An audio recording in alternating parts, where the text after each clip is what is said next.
God.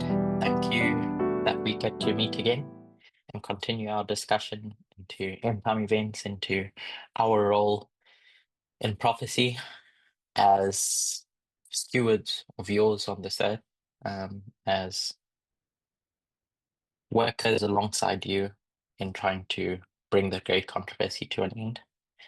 I thank you that you are with us and have been with us on this journey thus far. And I pray that you may continue to do so going forward. Um, Please be with the study. May we receive the blessings that you intend for us to receive throughout the day and as we exchange ideas. I thank you and praise your name. In Jesus' name I pray. Amen. So last week we went through two subjects connected. In the first part of our discussion last week was centered around what we think the past few months has been about. Why have we done this as a movement where we haven't typically done so before when trying to determine what truth is or approximate to what truth is? And various people shared their ideas. I didn't share my perspective because my intention for this package was for you all to get the opportunity to share your thoughts about the Sunday law. My one contribution at the end was that I think that however you see the events that unfold in the movement, the events that unfold externally, determine the blessing that you receive. God is showering blessings, but ultimately it's within our grasp to claim them. Just like the Sabbath is there, and the properties of the Sabbath are there. Now, how we go about observing the Sabbath determines what blessing we receive by it. And it's my perspective that in the story of redemption, it's the exact same thing. And then we started going over the different speakers' studies and trying to distill them into the key points that they've made over the course of the last few months. We started with Elena's studies. I won't go through them in depth, where the key premises are that radical Islam, or the third world, the East Wind, is a prophetic actor at the Sunday law waymark. The Sunday law itself, how you know that it's the Sunday law from her perspective, is that democracy failed by the illegitimate election of Donald Trump. There were no free and fair elections. And in the months that have passed, there's been investigations, and there are investigations and lawsuits underway that will determine the veracity of that claim. And there's a connection between 2001 and the Sunday law. 2001 being the harbinger of the Sunday law taken from the study of the Magi, where in 2001, there were no free and fair elections with Gore and Bush. And so it's the same dynamic that we see in 2024, 2025, where with the certification process. And voter suppression is the fundamental sin against democracy that the King of the North has done against the glorious land. And that being the case, a scourge follows, which is the third woe, and that's based on Acts 27 and 28. We never spoke about it last week, but Elena has been so kind as to do a recap of her own. And in her recap, she articulated how there's a repeating pattern that we see: Boston, Concord, Exeter, internally, externally. And so you can apply that same pattern to the third world, the East Wind. And so she traces the history from 1989 up until today, through this Boston, Concord, Exeter repeating pattern, and using that, he bases the strong inference that there's a certain stream that has the experience of a reform movement, which is Al Qaeda and ISIS, specifically representative of the East Wind of Bible prophecy. And then lastly was to the line of Christ, to point out that Jesus enters into Jerusalem at the triumphal entry at the Sunday Law Waymark, and Jesus brings a wild ass with him, and that wild ass being a symbol of the East Wind or radical Islam, or the third woe. So we then moved on to, sorry, and I wanted to correct this. It's not January 20th, it's January 6th, the certification process, not necessarily when Trump was inaugurated. And then we went on to Aryan studies in 2 phases, where phase 1, teaching that the Sunday Law is 2025, based on the fact that the King of the North defeating the King of the South is the marker for the Sunday Law. And so in his framework, the Sunday Law can only come when the King of the North resolves the war in Ukraine, seeing as 2021 being the formalization leading up to the Sunday Law is the harbinger, or not the harbinger, sorry, the agitation. It's the thing that formalizes the dispensation that leads up to the Sunday Law. And Tess had created a framework where she pointed out that there's a deadly wound and a death at Tanium and then at the Sunday Law. And the deadly wound was the information war that Biden wins against Russia in 2021.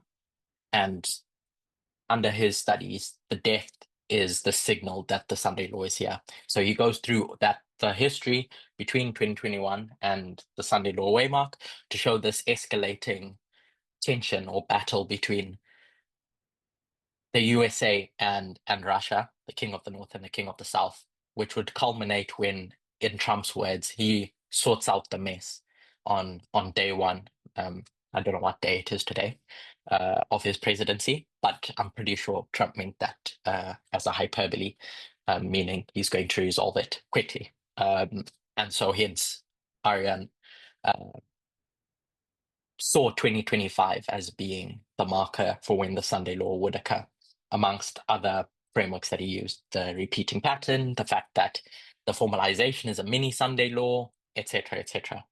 But he came to the place where he changed his opinion and saw that, in fact, July 18, 2024 is the Sunday Law, because one of the thorns in his side was, how can half of America be the thing that brings the Sunday Law, that determines when the Sunday Law Waymark is, and Alberteri studies of the 2 kingdoms cleared that up for him to show that actually there is only one ideology that represents the King of the North, and it comes from a specific base. And so for him, that was enough to, I don't say concede, but I'll just use the term loosely, concede to the fact that July was the Sunday Law in his opinion.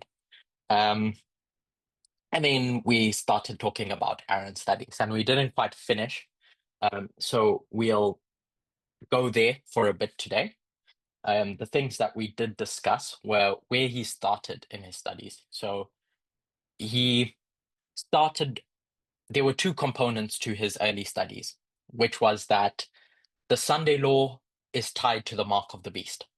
And so if July was the Sunday Law, remember all these studies are really in reference to Alberteri's first studies. So there's a bit of critique given in each presenter's studies and then sharing their opinion, which I think is a reasonable approach to discovering truth. Is, okay, why do you disagree? And then share where your opinion is about a thing. So his disagreements were that the mark of the beast is tied to the Sunday Law Waymark. And so to receive the mark of the beast, everyone has to have the opportunity to buy into it or reject it. And the date that represented that was November 5. And Elder Tess, in strong fashion, said that Elder Tess, I won't say in strong fashion, but Elder Tess had said in the past that the Sunday law is an election. And so for Aaron, that meant that, okay, yeah, this is the biggest election that we've had or we've seen in our lifetime. So that must be the Sunday law waymark. Everyone is given the opportunity to receive the seal of God by voting for Kamala, or receive the mark of the beast by voting for Donald Trump. And the formalization for him was January 6th. The formalization that led up to the Sunday law, at least, was January 6th, because you have time given, you have agitation of the Sunday law, all the properties of what you would expect of a Sunday law. Now he shifted his position to this bookending model of July 18, of when the image of the beast is set up, and either November 5 or December 17. He's not convinced of either of which, just one of the two, is when it receives life. So when that image receives life, and then leading up to the loud cry when it speaks. So the Sunday law is July 18 as a period of time to either November or December. There's one key thing in all of these studies, which I guess we need to grapple with, is this character over here, this symbol, mark of the beast. Where does it go? Where do people receive it in terms of structurally on a line? Because that's where a lot of to and fro has come about. And so we'll spend a bit of time discussing this. Is it at the beginning of a dispensation? Is it at the loud cry? And why? Why do you have that opinion? And then the primary contentions that Aaron has as well is the King of the North can't just represent MAGA, the MAGA base, because of the events that took place in 2021 with Biden and Ukraine. Biden's not MAGA, and yet he defeated Russia, and we say that that's the King of the North versus the King of the South. And then lastly is under Elder Terry's modeling, she developed a model. Well, she never developed it. She went back into old studies to show how when the King of the North conquers the world, it does throw in 3 steps. And the world is conquered at the close of probation, at Daniel 12:1. And Russia, being part of the world, is brought down then. So there's, I like the word tension, between Elder Tess's framework of when the King of the South falls and who brings it to its knees, and Elder Terry's modeling of when the King of the South falls. And under Elder Terry's modeling, there's a 2-step process: an internal fall within the King of the South, which is the death of Navalny in 2024. He died in the early months of 2024. And the full overthrow of the King of the South at Daniel 12:1, whatever that would look like. And then we ended off by listing out some of the key questions that we need to answer in all of the presenters' studies. And one of them is, what is the Sixth Kingdom? What and slash who is the Sixth Kingdom? What does it represent? How can we know who to look for as a representative of the Sixth Kingdom? Because one of several people's contentions is the Sixth Kingdom is also the King of the North, because it sits on the head of, it is one of the heads that's on the beast in Revelation 17. So if it's on the beast, then it can't be removed from that symbology as being distinct. The other is this idea of sequential or parallel kingdoms. Is this story of 6 to 7 specifically, does it happen sequentially? So 7 coming after 6, or does it happen in parallel of 6 and 7 running together from the time of the end, wherever you want to trace that back to, 1798 or 1989? Is it a story of the two in fighting or one holding in check the other up until a certain point? Or is it the story of one that becomes the other, six becoming the seven, when it gives up on its principles, when it goes astray and it walks down into the wicked world below, should we say? And then, as I spoke about this mark of the beast issue, where's the test where you receive the mark of the beast? Is it at the beginning of a waymark? Is it at the increase of knowledge, the formalization, or the end of a waymark, of a dispensation? Sorry. And then, lastly, where is radical Islam located? So today, I don't know, from because we didn't go too much in depth into Aaron's studies, was there anything else that anyone wanted to um, attribute to any of the speaker studies that I haven't mentioned right now? Because in the second half, we are going to evaluate the ideas of the speakers. And so, if there's a key thing that you've thought of that a teacher has taught that you resonates with you, and I haven't listed it, then please let me know. Or if there's something that a teacher has taught that you strongly um, disagree with, and I haven't mentioned it either, now's your chance to let me know if I've missed it out. Um, give it a few seconds, see if there's any hands.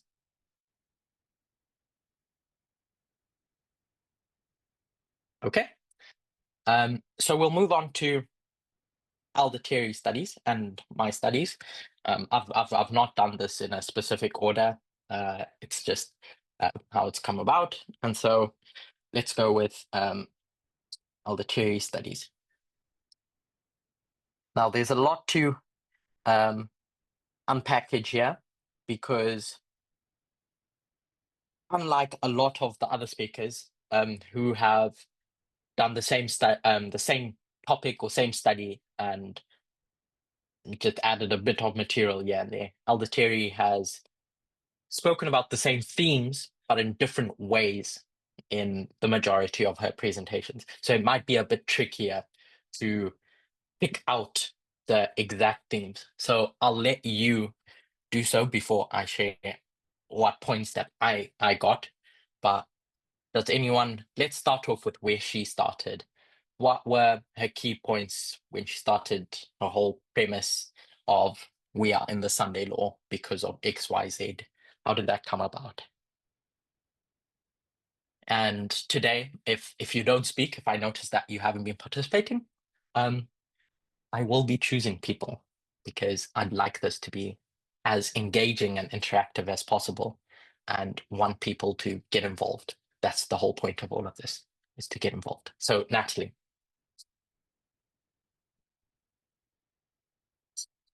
It's a long time ago, isn't it? The Mhm. very beginning studies, but what comes to mind is I'll name a few things. So what comes to mind is the faba beans. Quintus, yeah, go Wait, on. sorry, could you not just say it to give me time to take it out? Because if you just like jot them out, I might not keep up. So you said the fava beans, and what was that about? Voting. Hmm. Why was that important? I didn't like that, to be honest. No, not why was that important for her studies? It was probably to do with El's hair saying about the election, isn't it? Being the Mm, Sunday law. okay, The voting between Trump or Harris, okay. I suppose. So election about voting. Okay, and the next thing, I'll let you do one more, and then I'll move on to someone else. I'm just trying to think which is I'd prefer to say things. I've got three things. Okay, Okay. fine. I'll let you do the three. Uh, I forgot the third one now. Uh, Okay, so now you're doing the two. if it comes, it comes. So Quintus Fabius Maxus Scourgus. The methodology on that was difficult for me. And then the I other one was assume it's the quintus that you're picking out from that. yeah. So Uh, quintus being a marker for Sunday law because yeah. of his ambassadorial role. So Aldotes demonstrated that Quintus gets sent as an ambassador to Egypt on a diplomatic mission, and she lined it up with 272, which was the Sunday law in the story of Pyrrhus, and etc. And so where you see Quintus in Albertari studies, then you know you're at the Sunday law. Yeah. And your last one? Are you going into the king herself, or do you just want to go into the beginning Sunday law? Because that came later, didn't it? Yeah, let's do the ones at the beginning first. Yeah, it's the same with Manosphere. I mean, I like that, but I think that was later on, wasn't it? Mm-hmm. Okay, so that the very beginning studies and May, Tahiti or whatever, and then in the camp in France, I think it was just these things, and then I'll add one to the mix because you brought up the ICM, which was the threefold union could be seen in the Republican Party. Yeah. Would you? Yeah. Okay. And do you remember what those threefold? Yeah, I was going to mention were? that because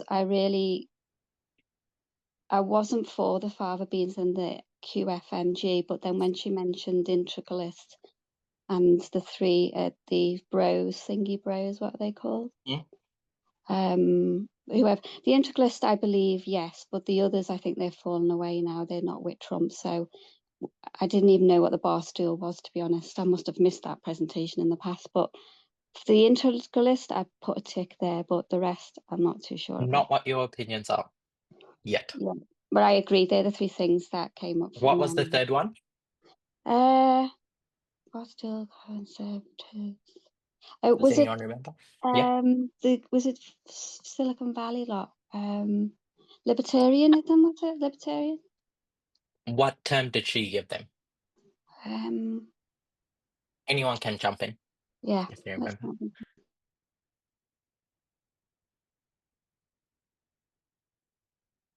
Remember, it's just a replication of the threefold union that Ellen White speaks about: Catholicism, Protestantism, and spiritualism. So in spiritualism, there's a bracket where it's libertarians.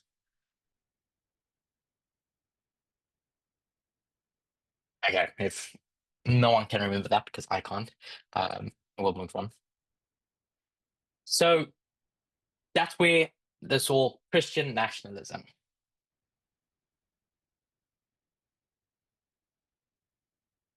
As was put in the chat.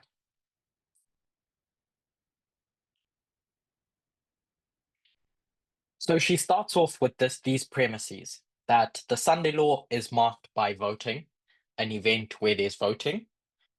Quintus, as this ambassador, has baked into his name this representation of 5, because of the rooted meaning of his name. It's either 5, the number itself, or suggested that his name is derived from being born in the 5th month. So if you were born in the 5th month, or you were the 5th child in a high-ranking family, then you were given the name Quintus. So she takes this principle and applies it to, okay, the Sunday law must be in some shape or form associated with the 5th month of the year. And alongside that, she demonstrates that Julius Caesar is also connected to this idea of 5th month, because Julius Caesar changes the name of the 5th month in the Roman calendar to his own name, July, to a reflection of his name. I don't know if Julius Caesar does it or people do it in honor of Julius Caesar. I can't remember.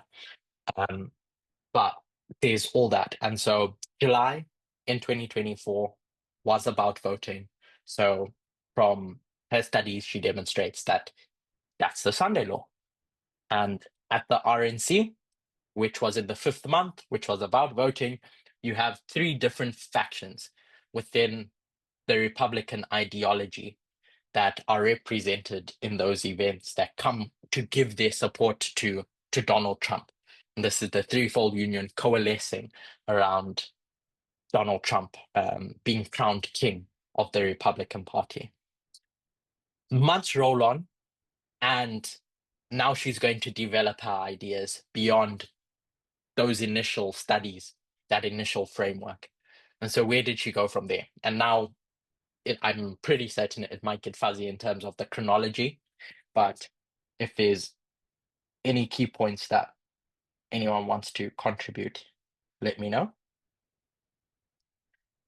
Put your hand up or I will pick you.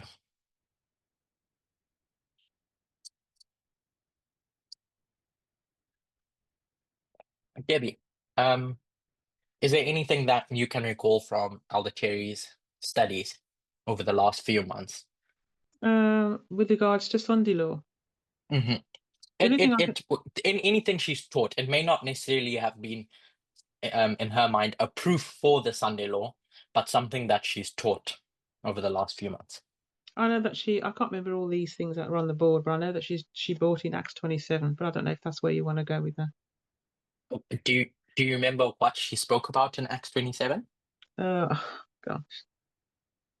It's okay if you can't. Yes, I just can't try remember. and stretch your brain. Yes, I know. What's Acts 27 about? What's that whole study about? Well, it's all about the ships and goodness knows what. Mm-hmm. Okay. So she brings all that in. Does anyone want to jump in? Oh yeah, please. Natalie. I don't know whether you're going this way, but it was the 273, wasn't it? From Acts 27. Mm-hmm. What did that's just a symbol. What did that have to do with her studies? I think externally it was the increase of knowledge with Dobbs, and internally, well, you don't want to know that anyway, I don't think, but I think it was to do with Dobbs, and there was something else, can't remember. Okay, so the key premise of Acts 27 was about kingdoms, so sixth kingdom really. And so if I remember correctly, she demonstrates, she wants to make the point that that story is about the sixth kingdom. It's not about the seventh kingdom. You have to go elsewhere to look and learn about the sixth kingdom. And this sixth kingdom stretches all the way back to the time of the end. And so what else do you see at the time of the end when you see the sixth kingdom? If I recall, when she presented for the UK is when she started developing this idea a bit more of what you see at the time of the end when you see the sixth kingdom. Marshall, I think you were there when she presented it, so you might remember. Hopefully you do. What happens at the time of the end when the woman flees into the earth? I think, is it in relation to Revelation 12 and the flood being swallowed by the earth? Mm-hmm. And who's involved there? Because Aldateri wants to make a specific point about the players. I'm forgetting this point because I remember. I think she did Daniel 9 and Revelation 12, and when she did Revelation 12, what was she tracing? All the way back from Babel through Assyria, etc. Was it the dragon? Was it? Mm. If I remember well, she was tracing the dragon and its movement through history. Mm-hmm. Yeah. And so that dragon does what in Revelation 12? Let's see. If anyone can find the verse, then please just pop it into the chat.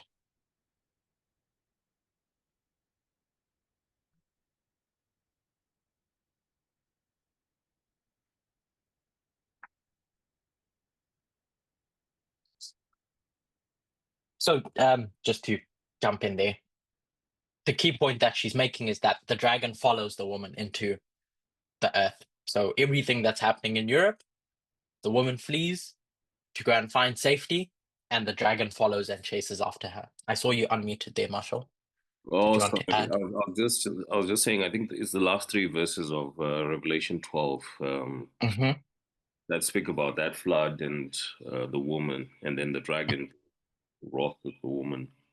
Those are the Yeah. So the end passage of Revelation 12, it's this continual struggle between the dragon and the woman, and she traces them through history to try and show that the dragon takes on a different form, but it's the same spirit throughout history. I mean, you get to 1798, where this dynamic is going to happen. So as soon as you make that claim that the dragon has followed the woman into the earth, what are you kind of forced to see in 1798? Ignatius.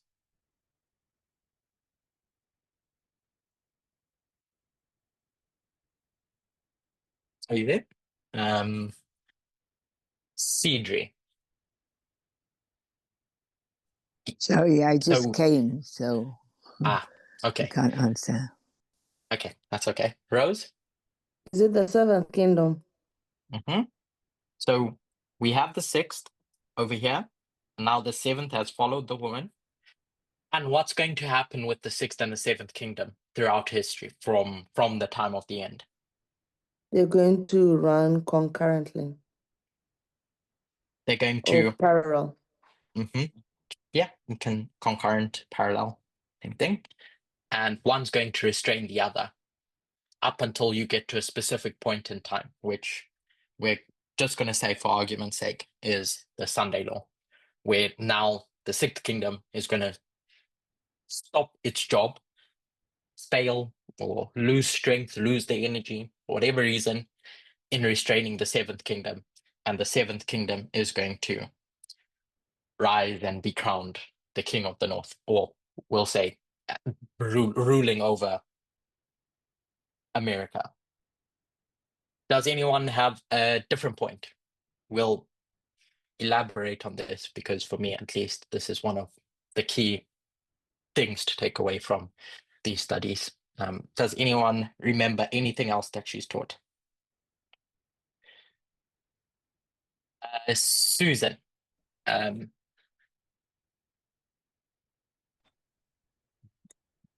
She spoke about the Sabbath. You can't have Sunday law without the Sabbath, and then she brought in the fall and the curse. The curse was inequality. Okay, so she's going to do a study where she demonstrates that, hold on, the Sunday law is tied to the Sabbath, even though we might not be talking about Sunday versus Saturday, Sunday versus the seventh day versus the Sabbath. There's something intrinsic to this waymark that reflects the Sabbath. So she goes back into Genesis and shows that the purposes of the Sabbath was as a reminder of that creation process of harmony in the Garden of Eden, harmony with the earth. I know she didn't say it this specific way, but the earth and its relationship to the various elements in the earth, they were in harmony. Humans were in harmony with God, and humans were in harmony with each other. And so she packages that under equality. So once the Sabbath was rejected in 1888, it was a symbol of rejection of this harmony, that this reminder that was meant to be there for humanity, of the pre-sin, pre-fall condition. I don't know, does that encapsulate what you were pointing to, Susan? Yes, thank you. Okay. Anyone else? Let's see, who's there? Richard, do you remember anything that Aldeteri taught that stuck out to you? Either because you agreed or you disagreed?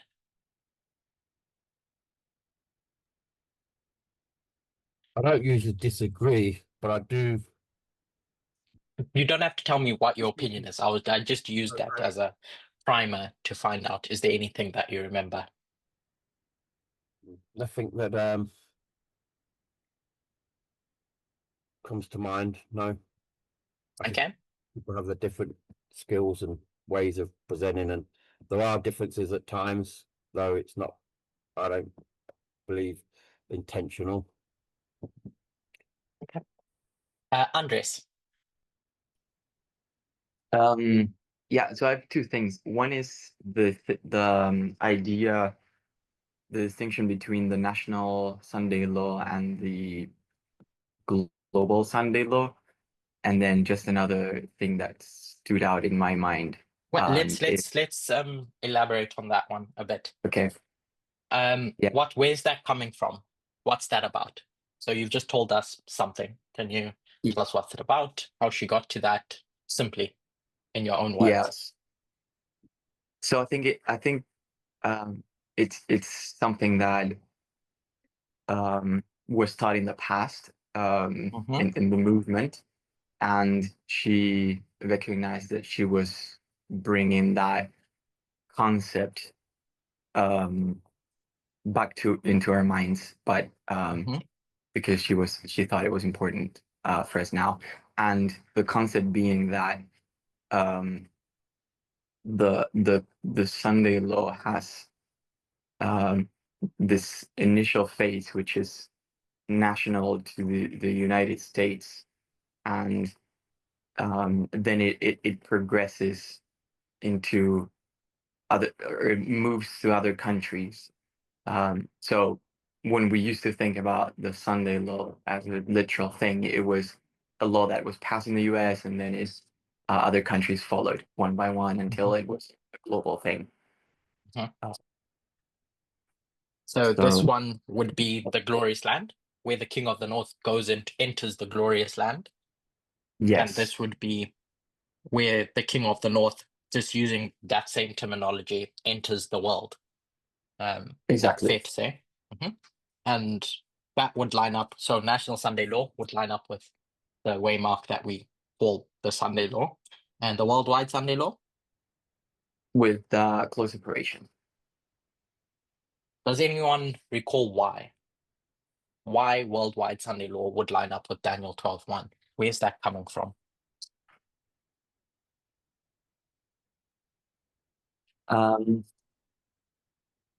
Why can't it be at the loud cry or the increase of knowledge? Yeah. The thing that comes to mind, and I'm not sure if it's what she used, but I think at least how the concept developed was by the idea that the Sunday law being the test, or the great test, is what makes it is the close operation for people, and once everyone's had their Sunday law, there's no more probation for anyone. So that's why initially the concept was developed, I believe. So it's this escalation of Sunday laws, essentially, that culminates at a specific point. Yeah. Can I add something to that? Yep. Go on, Blessing. I've got my hand up, so I don't know whether you just wanted to speak now. I thought, sorry, Natalie, I thought your hand up was in reference to what you wanted to add. I didn't know if it was tied to this. If it's tied to this specific thing, then yeah, sure, you can speak. I just thought it was tied to you wanting to give a different point. No, I can't remember now, but when we put our hands up, it should go in order, so I don't forget. Sure, but I don't want to detract from this point.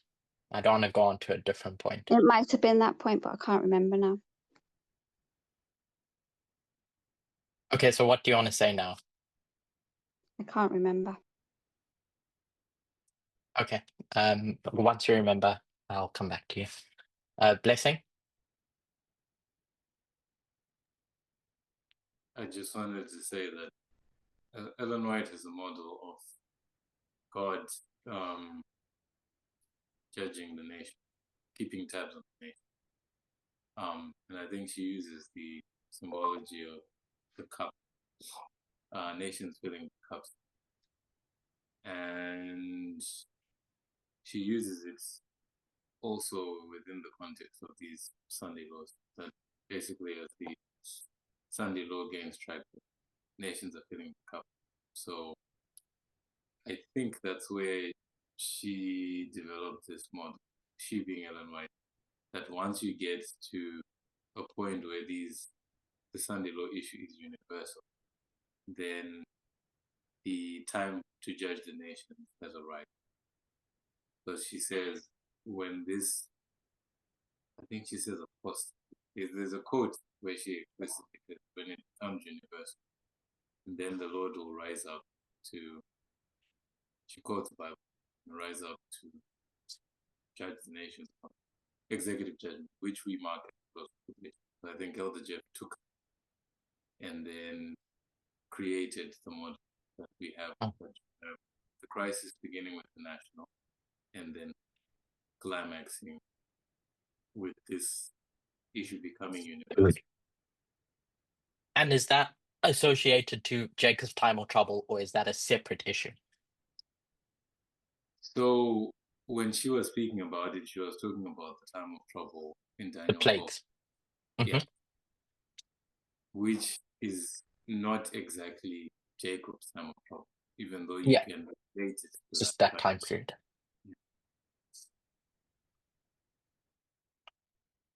Okay. Do we see this framework in the Daniel 11 verse 40 to 45 verses? What do we see the King of the North doing there?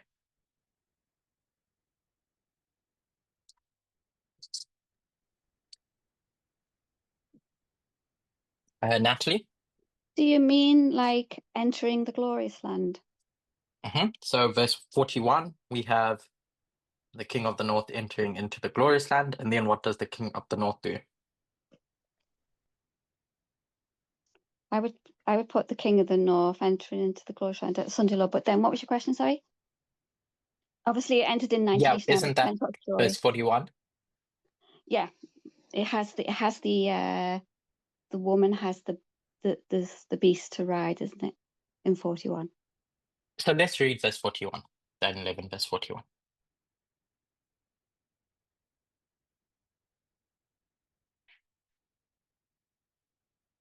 He, the King of the North, shall enter also into the glorious land, and many shall be overthrown. So that's what I was alluding to when I tied the Sunday law to verse 41.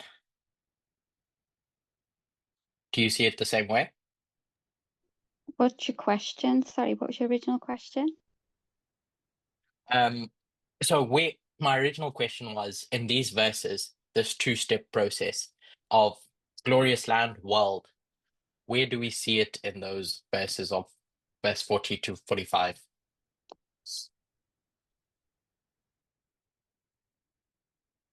Think back to Time of the End magazine.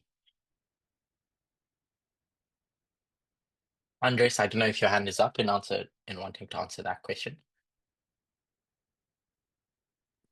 Sorry, no, I forgot to lower it. Okay. What was the question again? In Daniel 11, verse 40 to 45, we see the King of the North entering into the glorious land, verse 41, which we tied to the Sunday law waymark. I mean, you brought up the fact that the King of the North doesn't stop there. The King of the North wants to conquer the world, which you put at the close of probation. And so I'm asking, where do you see this concept of the King of the North doing something to the world after they've conquered the glorious land? Oh, I would say Egypt. And that's in verse 42. So verse 42. That I'll post in the chat. The King of the North is also going to go to the world, and Egypt is not going to escape. And verse 43, and he, the King of the North, will have power over the treasures of gold and silver of Egypt, and the Libyans and Ethiopians shall be at his steps. And so at least the Time of the End magazine ties this to, if I remember correctly, someone can correct me, ties this to the King of the North's ambitions of conquering the world.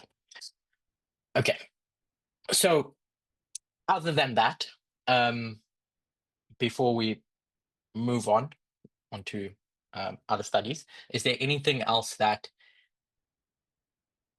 anyone wants to recall? Natalie.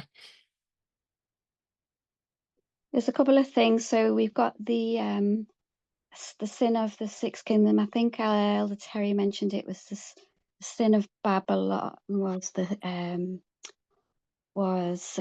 state nationalism. Let me see. Sixth Kingdom of USA failed. It equals patriarchy. Failed to protect God's people. The beast equals Trumpism in the Seventh Kingdom. And then Okay, that's a bit too fast, Natalie. Slow down. Let's go one by one. Just ask me because I can't really see my screen because I'm reading. So you started with sin of the Sixth Kingdom equals state nationalism. Is that correct? The Sixth Kingdom is the USA failed equals patriarchy. I don't know what that means. Can you tell me what that means? No, you have to ask Elder Terry what that means. She's the one who said it. No, I mean, I'm pretty sure she didn't say those exact words. You've summarized something she said. She says the failure of the Sixth Kingdom is patriarchy. Okay. Beast equals Trumpism, which is the Seventh Kingdom. This is what was said. And then I wanted to just lastly not forget Navalny, internal and externally, the King of the South, because it's something I still got issues with. Okay. And the King of the South falling at Sunday law equals death of Navalny. Yeah.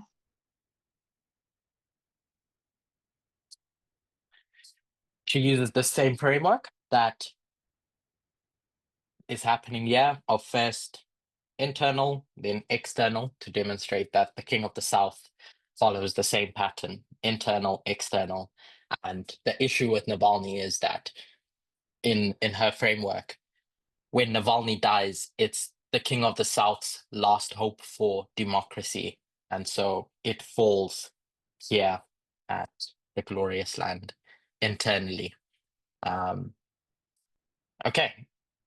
So there were multiple things that haven't been listed, but the key points were that what everyone has said.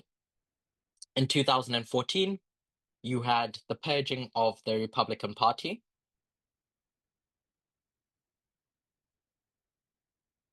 And that being a fractal of the wider 144,000 line should serve as a framework for us to understand what the Sunday law is about, the big Sunday law.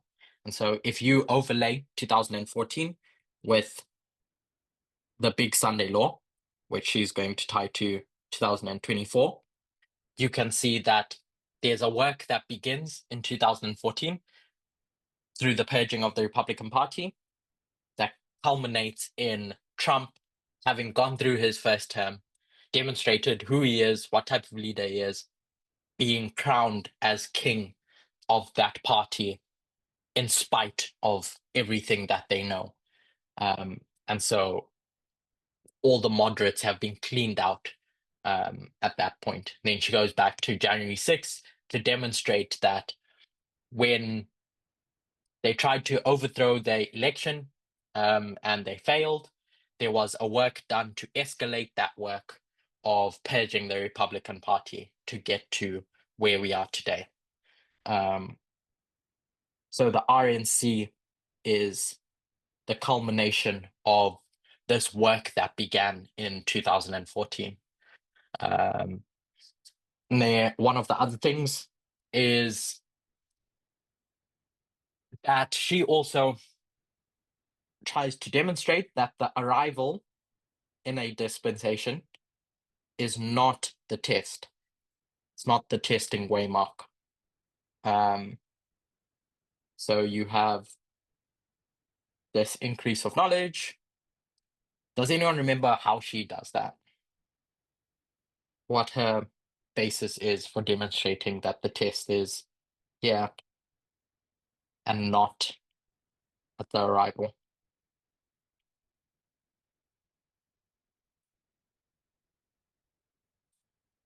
When you say she, are you referring to Elder Terry? Yeah, Elder Terry.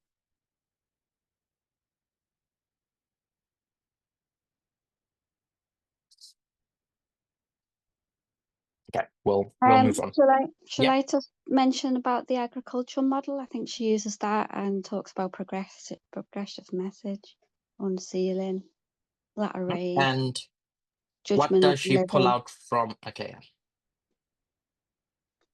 So she brings that up, not because it's something new, but to remind everyone that in these dispensations, at the Sunday law, the latter rain begins to fall, and that's when the judgment of the living begins. The investigative judgment of the living. Investigate. And she goes into Daniel 8 to show the beasts in Daniel 8, Daniel 7, how there's two perspectives. You can look at the political role or the religious role. And once you get to Daniel 8, at least, the symbology for Babylon can get plugged in with the Apis bull. And so an Alpha and Omega of Babylon and the end modern Babylon, you could demonstrate under her studies that once you see the Apis bull, know that you're at the Sunday law, you're at the end. And Trumpism at the Republican Party was that Apis bull. So before I move on, last chance, yeah? Yeah, can I just mention one thing? I think when I mentioned about voting, I do believe, I think it's quite interesting, the thread of the conquering of the Republican Party from 2014 to 2024, the 10 years. So I quite like that. That was given by Elder Terry as well. Okay. And yeah, thread.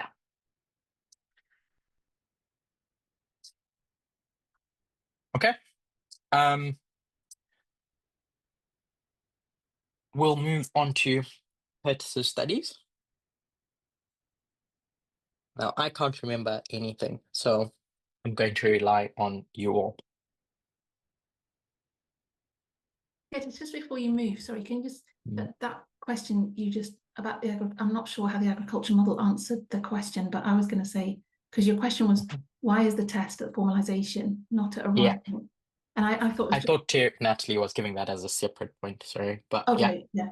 So the logic of the arrival, I thought it was just the logic that if the message has arrived, you can't be tested on it till you've had an increase of knowledge. And that's kind of, she just based it on previous dispensations where we've said that the test doesn't come until it's formalized, and that's when people are tested and the door is shut. And we know that from previous dispensations, but we hadn't really applied it to the Sunday law dispensation. Yeah. I don't know, is there more than that to that? Were you looking for something else? No. Okay. I can't remember specifically what she said. No, because I think it's quite important, isn't it? Because it's shifted our whole view of where the mark of the beast is. So I think that's the key there, that we're not actually, mark of the beast and seal of God doesn't happen at the arrival. Andres? Yeah, can I add one more point that stood out for me? So I'm not sure how key would she say that it is for the studies, but it did stood out. As long as it stuck out for you, then it's yeah, important. it stood out for me. So it's the relationship between the Supreme Court's the Supreme Court and the presidency, and in particular about the presidential immunity decision and how she ties that to the Sunday law. That did stand out for me. Okay, so July 2024 as a month as a whole becomes important in her studies, because it's not just the RNC that happens in July. There's multiple things that happen. One of the things is that the Supreme Court passes a decision to grant the presidency, let's remember the president, not Trump, the president immunity against actions committed in office, presidential immunity. And that was on July 1st? I think so, yeah. And this sets up, in her study, sets up the framework for Trump to behave however he wants when in office. And so we'll explore that a bit more. So with the next, yeah, I got that one, Susan. Judgment of the Living, beginning at Sunday Law. Yeah, under the agricultural model. Just before you move on, I have got my hand up, but I just wanted to. Yep. I was going to mention also the immunity. I think that's quite important, and I think Elder Terry put that as the formalisation externally for her message, or not. You're looking like no. I'm trying to think. I'm trying to remember. I'm sure it was, because it was I don't Dobbs think for the increase. It was Dobbs for the increase of knowledge, and it was, or you're talking about, or maybe I'm talking about the Nephilims or the Levites, but definitely immunity. I'm sure that was May, wasn't it? For and it was July the case, but I'm sure it was the formalisation before the Sunday Law. Maybe I'm wrong. Anyway, the immunity thing, I think that was something I didn't agree with. That comes to my mind. So Natalie says the immunity was here. That was the formalization. From what I remember, so people can correct us, is that I think that Elder Terry put the formalization on May 30th, 2024, when Trump was convicted. The Trump conviction of the trial that I need to remind myself of. What was Trump convicted of on May 30th? Hush money payment. Is that correct? Yeah. Yeah. So that was separate but connected to this immunity bill. Why was it separate but connected, Andres? Because you've done a study on it.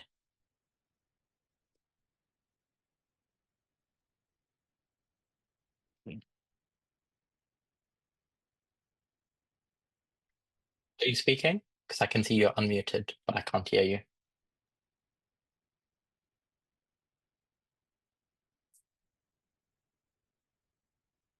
Okay, we've lost Andres. Okay, so in the next few minutes, we'll go to Curtis's studies. I'll give it 10 minutes. Does anyone remember where I started? There were two major points, really, from those studies done in November, at least.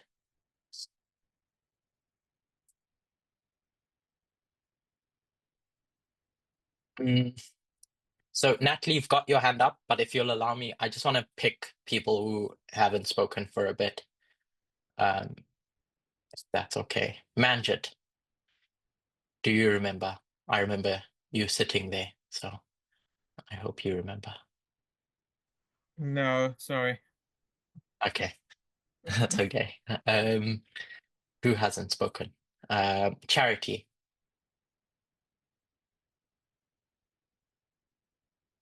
Are you participating today?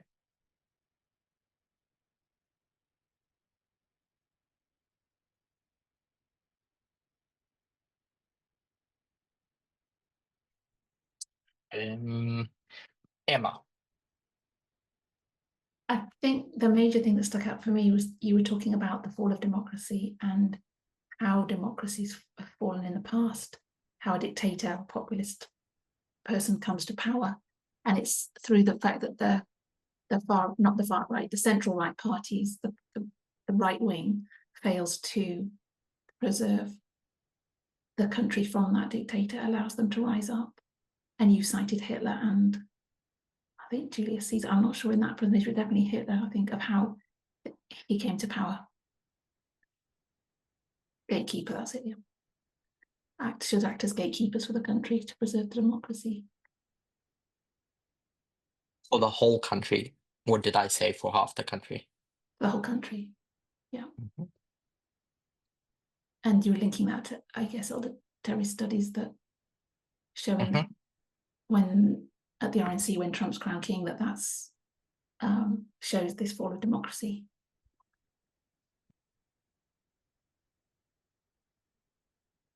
Okay. Natalie, I saw you had, yeah, since no one else wants to jump in. Is it only Natalie that did their homework?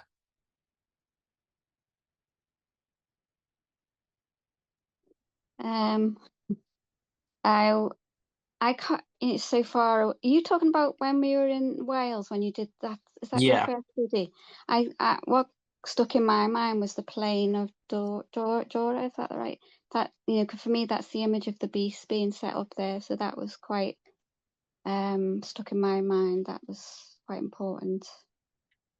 Okay.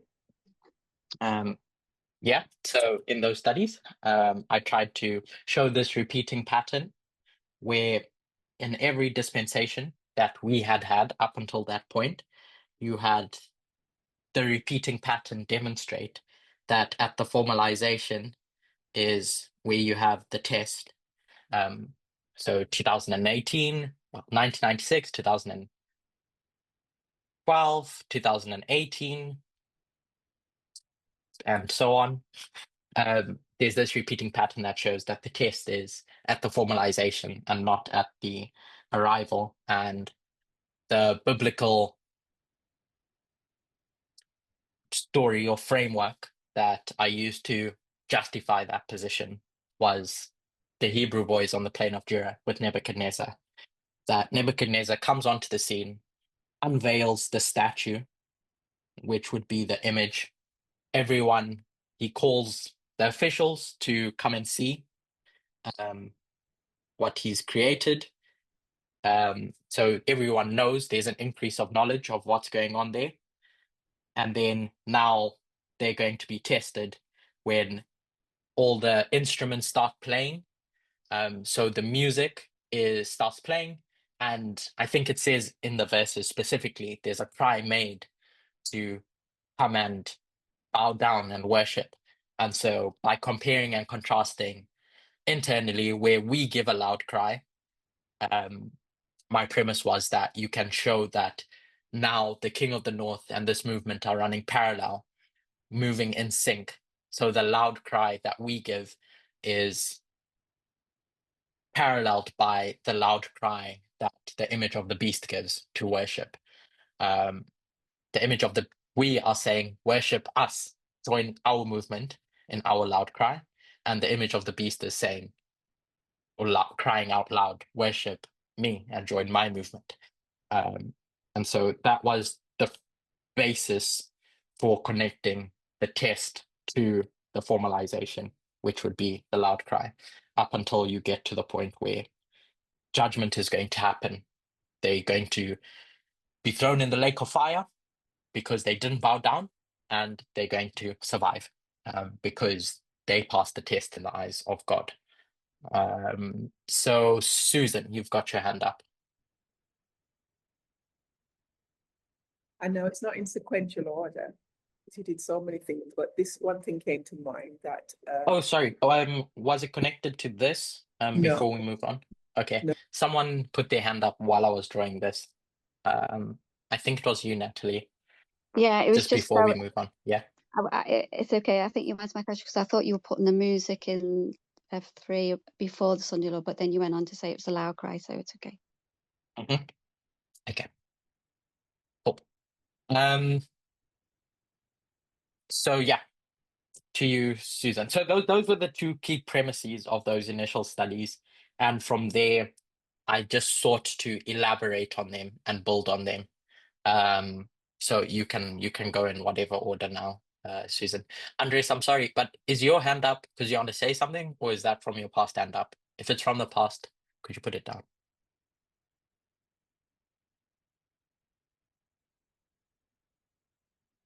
Okay. Yeah, Susan. You had mentioned something about why the east wind, something to do with the east wind. Okay. Yeah, could someone elaborate? Emma, Cedri's in the waiting room. Yeah, Okay, that's there we go. room. I didn't see she'd gone out. Sorry. Right, that's okay. Okay, East Wind. So where was this study about? I'll be a bit biased because I'm biased, but this was one of my favorite studies. So what was said in that study? Sorry, could you just repeat that question again? I was looking at So some notes. Susan brought up the fact that I did a study on the East Wind. And so she can't piece together entirely what it was about. So I'm asking if anyone recalls what my premise was, if they've looked at that.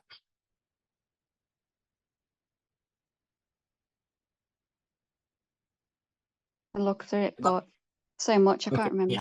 Is that the most Okay, recent one? it's okay. Have you only done that one? Yes, yeah, most recently. I only just started it, but I think it's the fact that East Wind can symbolize two things. It can symbolize King of the North and Islam. What is that In study Joel. about? In Joel. Before Locust. before going into the symbology and everything, like there was a specific context in which that study was done. Acts 27? No. Okay. Yeah. Euroclidon. Yeah, what Euroclidon is. It's 27. Natalie? I think you were talking about the Scorch being both like King of the North and the East Wind. Okay, so in Acts 27, just to bring together those thoughts that Emma and Natalie shared, in Acts 27, there's this story about the Sixth Kingdom. And so I start from assumptions, well, not assumptions, the idea that the Sixth Kingdom is representative of the glorious land. And if that's the case, then the glorious land cannot be the King of the North. The glorious land never becomes Babylon. The glorious land might compromise, and might go into captivity, but it never becomes Babylon itself. And we see that articulated in our vows, in the baptismal vows, at least when talking to the SDA church, talking about Adventism, Seventh-day Adventism, that it may stumble and fall, but it never becomes Babylon. So just doing the external version of the glory of God's kingdom, the Sixth Kingdom, I think the same thing can be said, that it's never used by Satan. It just compromises in doing God's job at times. So if we start with that premise, then it can't equal the King of the North. And so in that story of Acts 27, which is specifically about the Sixth Kingdom, the protector and defender of the people, because the King of the North never does that role, never does that job. Once you get to 2001, and you have Euroclidon, that wind, that's going to damage this ship. The question is, who does this east wind represent? Because typically, who have we said the east wind represents, Emma? Islam. And what's the role of Islam, radical Islam? To punish the armies of Rome. Like God's people. So it has two roles, Islam at least, which is to punish armies of Rome, and in doing that, it protects the woman.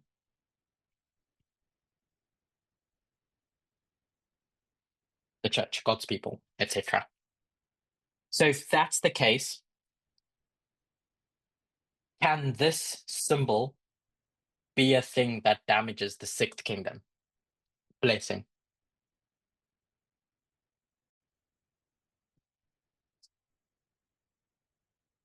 When you say this thing, do you mean In this story, Euroclidon, East Wind, can it be Islam that's attacking the sixth kingdom? No, I don't think so. Why? Because in our established prophetic models,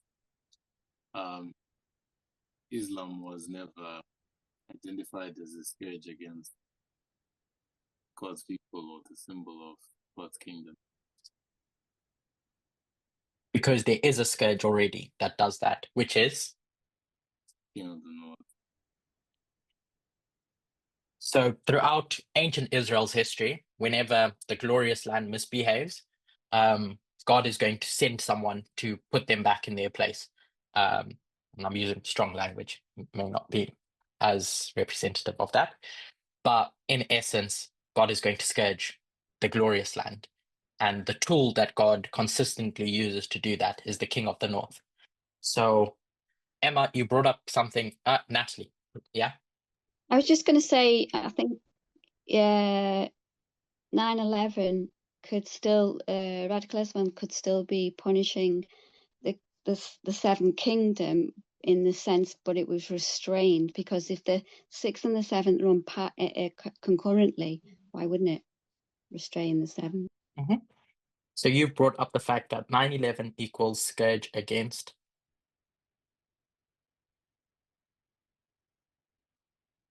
seventh. Okay, I'll come back to that. So I just want to keep it in the corner. Emma, you mentioned something about locusts. What was the point about all of that? There was a controversy in the movement. Well, locust is a symbol of Islam in Revelation, but in the Old Testament, I think locust in Joel was a symbol of Babylon, if I'm correct. I can't remember, but there was a controversy in the movement about Joel years ago about who those locusts represent. And some were saying Islam, some were saying King of the North. Okay. So, yeah, in essence, that was brought into it to demonstrate that a symbol can be reflective of two different entities. And the only way to determine who that symbol represents, is it radical Islam or is it Rome, is by going into the context of the specific story that you're telling. And so in the same breath, the east wind has similar properties. If you go into some specific story, I try to make the case that the east wind can be representative of radical Islam. But in another story where you've got the context of this being a story about the sixth kingdom, then the east wind has to be understood in relation to the sixth kingdom. And so throughout the Old Testament, the east wind is spoken about in relationship to Assyria or Babylon, which is the king of the north. And so that's the basis of making the east wind in this story, in this specific story, the king of the north, Babylon. So now Natalie pointed out that she still thinks 9/11 is a scourge against the seventh kingdom. So I just want to clarify. I've clarified it to people in private chats, but I want to clarify it on record, is that this study in no way took away from this point about 9/11. It wasn't talking about 9/11. My intention was to say that in Acts 27 specifically, the east wind is representative of the king of the north. And so there's something that happens in 2001 where the king of the north scourges the sixth kingdom. If we want to talk about the east wind as a symbol of radical Islam, then we need a different story to prove that point. Acts 27, for me at least, doesn't prove that point because of what we've just said about the sixth kingdom and the relationship between scourges and entities. And as Natalie said, these are parallel kingdoms. So there's something happening to both of them here in 2001. This story is about what's happening to the sixth kingdom, and we would go to a different story to see what's happening to the seventh kingdom in relation to 9/11, specifically in 2001. Curtis, are you saying on Acts 27 that Euroclydon is the king of the north? Yes. Okay. The east wind is the king of the north because east wind, ancient Israel, is okay, and the king of the Babylon. north is the woman, which Sure. is Yeah. Maga. Okay. the ideology. Although this is one of the studies, and we don't have to go into it now, is when we talk about the King of the North, we can either separate the woman and the beast as two separate entities. One uses the other, but in other, we see that clearly demonstrated in Revelation 17, but taken from Elder Parminder's studies of Revelation 17 verse 13 from Switzkamp, you can see the beast as just encapsulating the two without this distinction. Like, it is just the King of the North. So in one framework, you could see the King of the North being the woman that rides the beast, the armies. But in a different story, you don't see the distinction. You just see one entity that encapsulates or merges the two.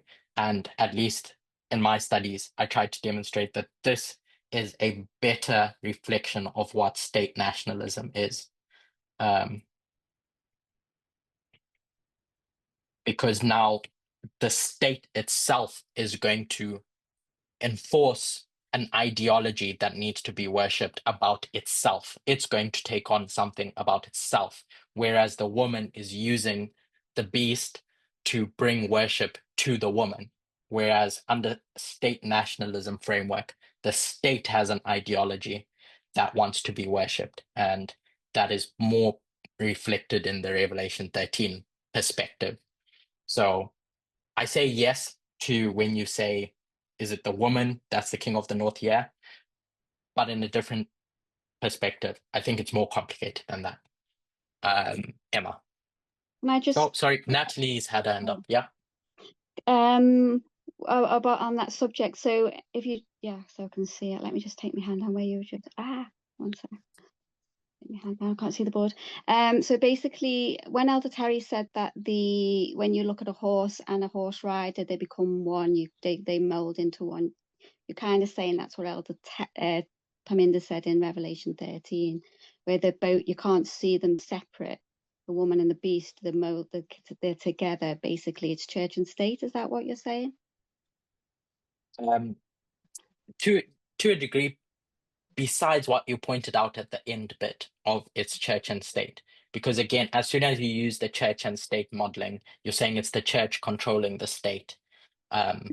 Whereas, at least how I understand the way Revelation 13 and 17 work, is that it's just this new thing that I don't think we have the terminology for it, where it's molded to being itself. Yeah. Emma, and then we'll wrap up. Sorry, can you just clarify what you just said about? Can you go back to the picture? What you said about just a bit before, Gloria. So what exactly is happening at your Rocklanon practically? I don't think I've understood that. So you mean what the application is? Yeah, what the application is. So in Acts 27, you're saying it's nothing to do with Islam that way done in that story. That even though we're marking it as 2001, but what actually happened? How was the King of the North attack? So the way I've understood it, and this might grow or develop or whatever the case may be, is that the King of the North, so now this is irrespective of Acts 27, I'm going to combine the work of radical Islam and against the Seventh Kingdom with the Sixth Kingdom, etc., because I think it's all connected. So 1989, the Seventh Kingdom is going to rise at the time of the end. When the Seventh Kingdom rises, George Bush is going to announce this is a unipolar New World Order. Let's just call it that. And so radical Islam's job is to restrain this entity because of this, simplistically, this unilateral worldview. And so 9/11 happens in retaliation against this worldview, this this rise, this birth, saying you're born now, and so radical Islam is going to come and warn it that you're treading a dangerous path. So that's other studies of how I see that connection. So if we overlay what's happening in Acts 27, they leave the island at the time of the end. I can't remember which specifically.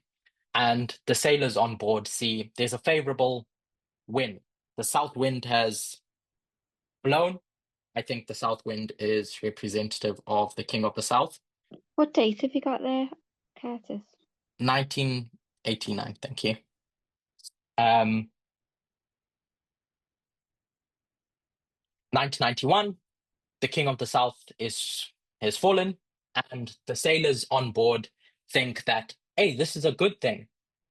This is favorable for us. We can set sail. And Paul warns them that, hold on, when the south wind blows, there's something else that follows. So be careful, because Paul knows that there's a restraining power against this thing, the seventh kingdom.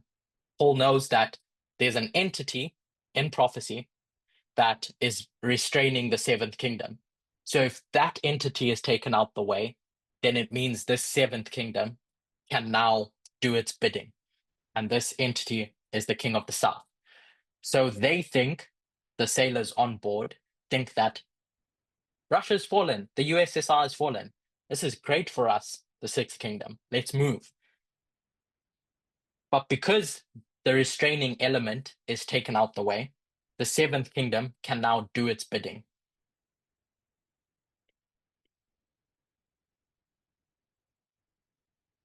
So radical Islam strikes against the seventh kingdom on 9/11. And what does George Bush do in retaliation to try and shore up, create a safer America, a safer USA? I can't remember the date specifically, but he passes the Patriot Act. And we've looked at the Patriot Act from different perspectives. As a good thing, you know, protect the state, protect your nation from dangers and etc. But there's also the harming dangers of the Patriot Act. The fact that a lot of its elements just lingered on past 2001, that I think are still on the books to some degree, or they might have been taken away under Obama's term. I'm a bit iffy on that. But the Patriot Act reshaped the USA's relationship to the world. So this sixth kingdom had a job. Its job was internal and external, which was the glorious land was meant to be a protector for the people in the USA, as well as Nebuchadnezzar's job was to have its branches out wide and protect the rest of the world, essentially. And so its failure, whatever we're going to call the failure of the sixth kingdom, can be seen at a internal glorious land level and external world level. So its institutions fail at doing that.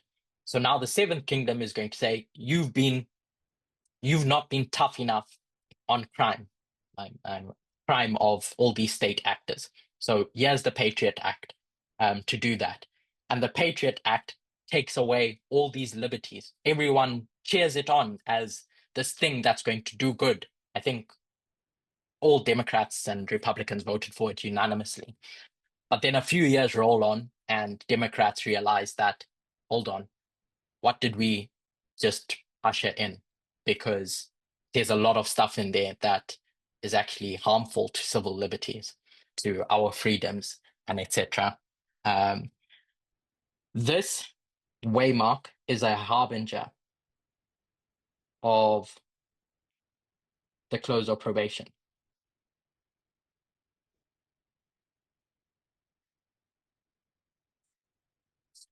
And at least in other studies that I've done, at the close of probation, you have the glorious land fully destroyed.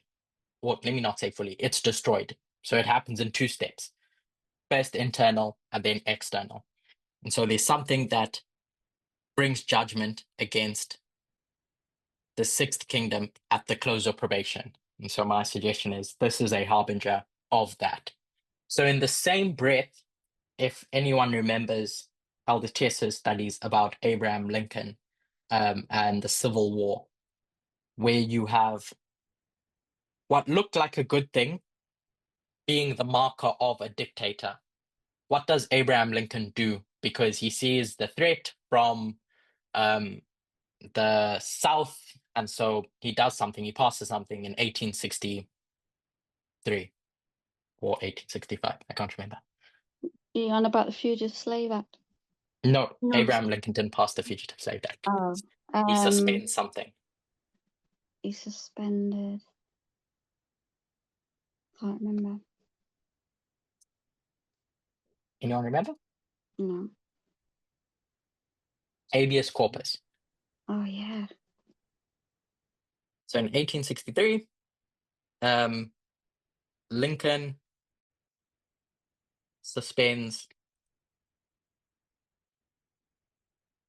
habeas corpus. And Elder Tess uses that as a marker of a dictator. So in Abraham Lincoln's perspective, that's doing something good because it's taking care of a threat.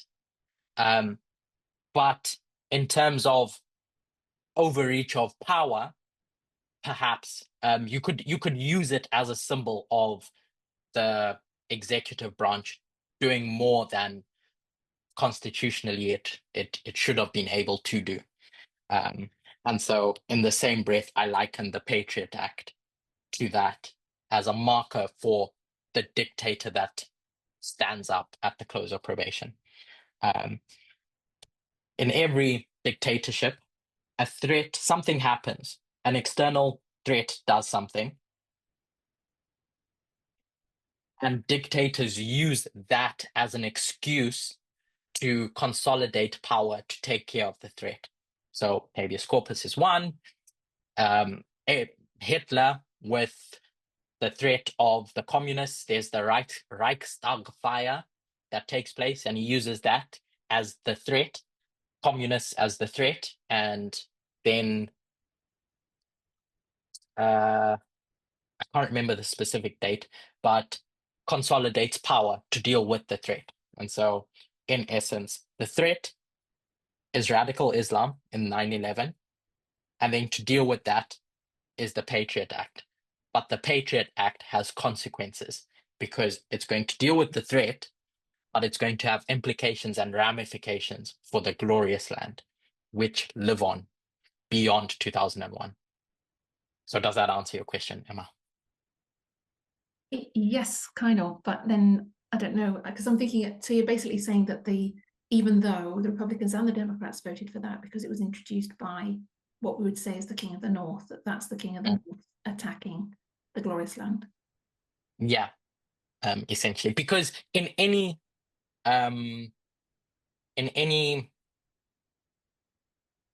threat or crisis, that's the word, crisis, power is given to the dictator by everyone involved because they feel that this is a crisis that needs to be dealt with. So now when the Reichstag fire took place, there were a lot of people outside of the conservative parties that felt that, yeah, actually, let's give Hitler power. So there's a different thing that brings the King of the North into seat, and then there's a different story about where the King of the North gets the power to do what he wants to do in the crisis. So he did do it due to crisis. Natalie, what do you mean by that?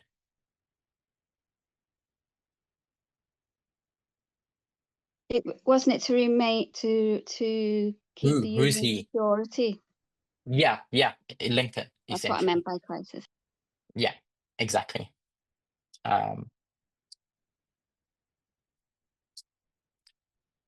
Okay, it is 11:30 now. So we'll close and then come back. Well, it's not 11:30, it's 11:37. So we'll have a 10-minute break and then come back and then give you the opportunity to share your thoughts on all these various studies that have been done. So let's close with a word of prayer. Dear God, thank you for being with us over the last hour and a bit. I pray that you may be with us in the next session, as now it's everyone's opportunity to share what they think of what's been taught over the last few months and why. I'm grateful for this experience personally, because I think it's all part of the story of redemption, helping us grow intellectually, spiritually, and in our relationships with each other and you. And so I thank you for that blessing. This is my prayer in Jesus' name. Amen.